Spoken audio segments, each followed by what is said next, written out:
Hi friends, அஸ்ஸலாமு அலைக்கும். இன்றைக்கி நோய் எதிர்ப்பு சக்தி அதிகரிக்க மல்டி வைட்டமின் நிறைஞ்ச ஆரோக்கியம் இளமையும் கொடுக்குற மாதிரி ஒரு சூப்பரான ரெசிபி தான் பார்க்க போகிறோம். கண்டிப்பாக இது ட்ரை பண்ணி பாருங்கள்.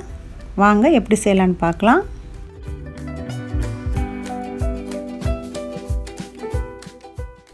இந்த தானியங்களை நல்லா வறுத்து ஸ்டோர் பண்ணிடலாம். 3 மாதத்துலேருந்து 6 மாதம் வரைக்கும் கெட்டு போகாமல் இருக்கும். தேவைப்பட்ட நேரம் இந்த மாதிரி நம்ம காய்ச்சி எடுத்துக்கலாம்.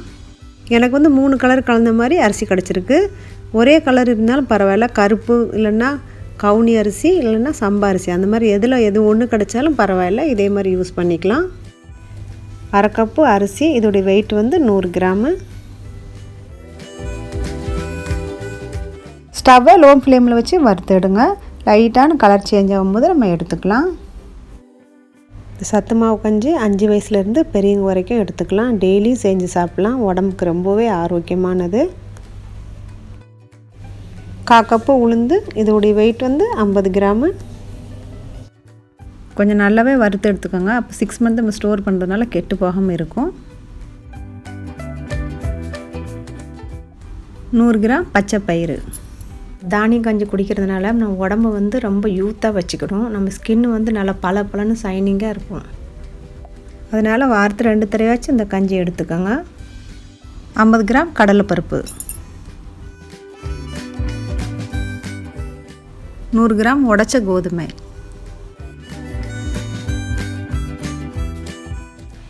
25 கிராம் வேர்க்கடலை, அதையும் வறுத்து எடுத்துக்கலாம். அது ஒரு 3 டேபிள் ஸ்பூன் இருக்கும். பொட்டுக்கடலை அதே மாதிரி 25 கிராம். வேர்க்கடலையும் பொரிகடலையும் ஒரே அளவுக்கு எடுத்துக்கலாம்.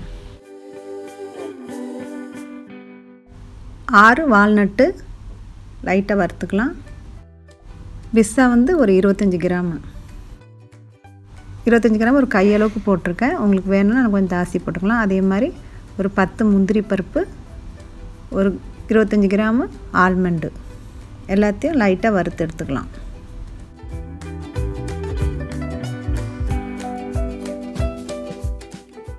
2 டேபிள் ஸ்பூன் ஜவ்வரிசி, அதையும் லைட்டாக வறுத்துக்கலாம்.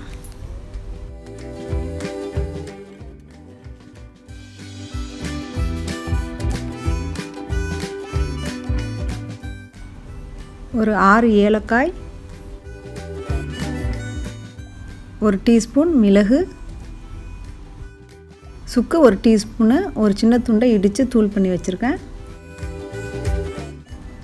இப்போ எல்லாமே நம்ம வறுத்து எடுத்துட்டோம். வேர்க்கடலையும் ஆறிடுச்சு, தனியாக வச்சுருந்தோம். இப்போ அதில் உள்ள தோலெல்லாம் எடுத்துடலாம். இப்போ எல்லா தானியங்களும் நல்லா ஆற விட்டுலாம். நல்லா ஆறின அப்புறமா நல்லா மிக்ஸி ஜாரில் போட்டு நல்லா ஃபைனாக பவுட்ரு பண்ணி எடுத்துக்கலாம்.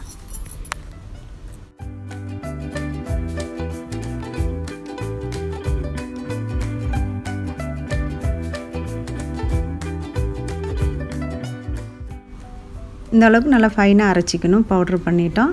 உங்களுக்கு இன்னும் நல்லா பவுட்ராக வேணும்னா சல்லடை வச்சு நல்லா அரைச்சி எடுத்துகிட்டு திருப்பி கூட ஒரு 5 பல்ஸில் வச்சு எடுத்து மறுபடியும் அரைச்சி எடுத்துக்கலாம். ஃப்ரெண்ட்ஸ், அடுத்தாப்பில் இந்த சத்து மாவு நம்ம எப்படி காய்ச்சலான்னு பார்க்கலாம் வாங்க. இது ஆறின உடனே நல்லா ஏர்டைட் பாக்ஸில் போட்டு மூடி வச்சுருங்க.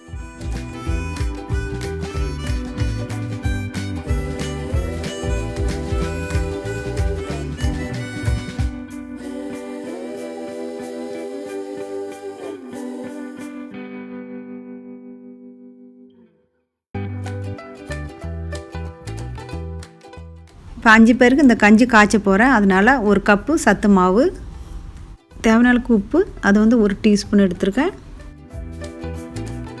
கூட 1/2 லிட்டர் பால் எடுத்துக்கோங்க.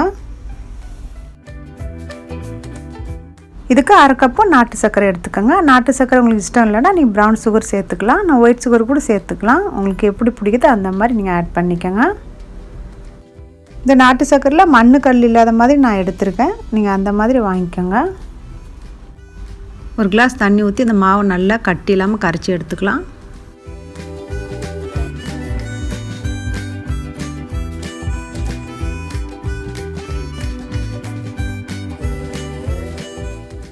இப்போ இந்த மாதிரி ஒரு சட்டி எடுத்துக்கலாம். அதில் ஒரு 1/2 லிட்டர் தண்ணி நல்லா கொதிக்க விட்டுலாம். தண்ணியை கொதிக்க விட்டுட்டு தேவையான அளவுக்கு உப்பு சேர்த்துக்கலாம்.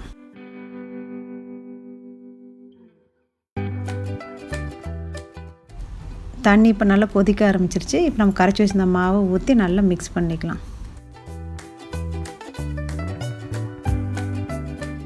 ஸ்டவ்வை லோ ஃப்ளேமில் வச்சுக்கலாம். கை விடாமல் நல்லா கிளறி விட்டுட்டே இருங்க. அப்போ தான் கட்டி விழாமல் இருக்கும்.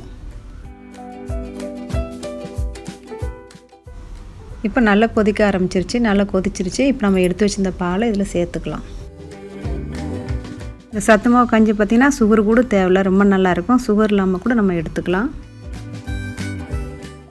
இப்போ நல்லா மிக்ஸ் பண்ணி விட்டு நல்லா கொதிக்க விட்டுறேன். நல்லா கொதித்த உடனே இப்போ நான் வந்து சுகர் போடாமல் ஒரு கப்பு எடுத்துக்கிறேன்.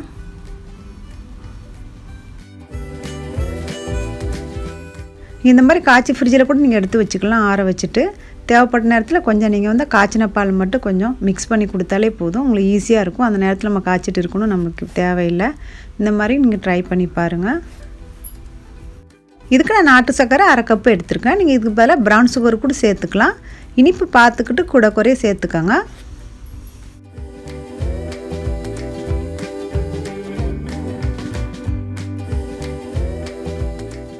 இன்றைக்கி நம்ம சேனலில் ரொம்ப ஆரோக்கியமான 15 தானியங்களை வச்சு ஒரு அழகான சத்து மாவு கஞ்சி காய்ச்சிட்டோம். கண்டிப்பாக நீங்கள் ட்ரை பண்ணி பாருங்கள். உங்களுக்கு பிடிச்சிருந்தா லைக் பண்ணுங்கள், ஷேர் பண்ணுங்கள், சப்ஸ்கிரைப் பண்ணுங்கள். தேங்க்ஸ் ஃபார் வாட்சிங் ஃப்ரெண்ட்ஸ்.